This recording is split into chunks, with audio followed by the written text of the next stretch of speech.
ভারতে গরু রক্ষার বিষয়টি দীর্ঘদিন ধরেই গুরুত্বপূর্ণ, বিশেষত যখন মিউকরমাইকোসিসের মতো ছত্রাকজনিত রোগের ঝুঁকি বাড়ছে। মিউকরমাইকোসিস, যাকে জাইগোমাইকোসিসও বলা হয়, এটি এক ধরনের ছত্রাক সংক্রমণ যা প্রধানত দুর্বল বা রোগাক্রান্ত গরুর মধ্যে দেখা যায়। এই রোগের বিরুদ্ধে প্রতিরোধ গড়ে তুলতে হলে প্রথমেই গরুর স্বাস্থ্য ও পরিচর্যায় বিশেষ মনোযোগ দিতে হয়। সবার আগে গরুর থাকার পরিবেশকে সবসময় পরিষ্কার ও শুকনো রাখতে হবে। ছত্রাক সাধারণত স্যাঁতস্যাঁতে, অপরিষ্কার স্থানে সহজেই জন্মায়। তাই গোয়ালঘর নিয়মিত পরিষ্কার করা, মলমূত্র যথাযথভাবে পরিষ্কার করা এবং পর্যাপ্ত আলো বাতাসের ব্যবস্থা রাখা অত্যন্ত জরুরি।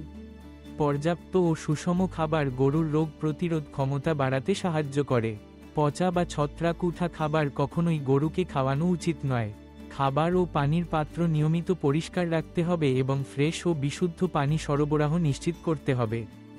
গরু যদি কোনো কারণে দুর্বল হয়ে পড়ে বা অন্যান্য রোগে আক্রান্ত হয়, তাহলে দ্রুত পশু চিকিৎসকের পরামর্শ নিতে হবে।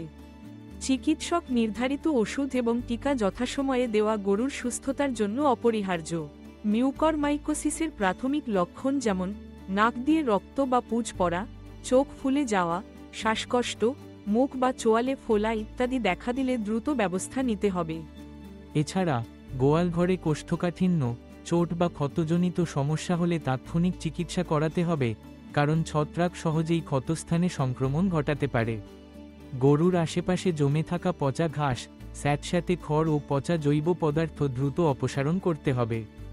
সর্বোপরি সচেতনতা ও নিয়মিত স্বাস্থ্য পরীক্ষা গরুকে মিউকরমাইকোসিসের মতো মারাত্মক রোগ থেকে রক্ষা করতে পারে।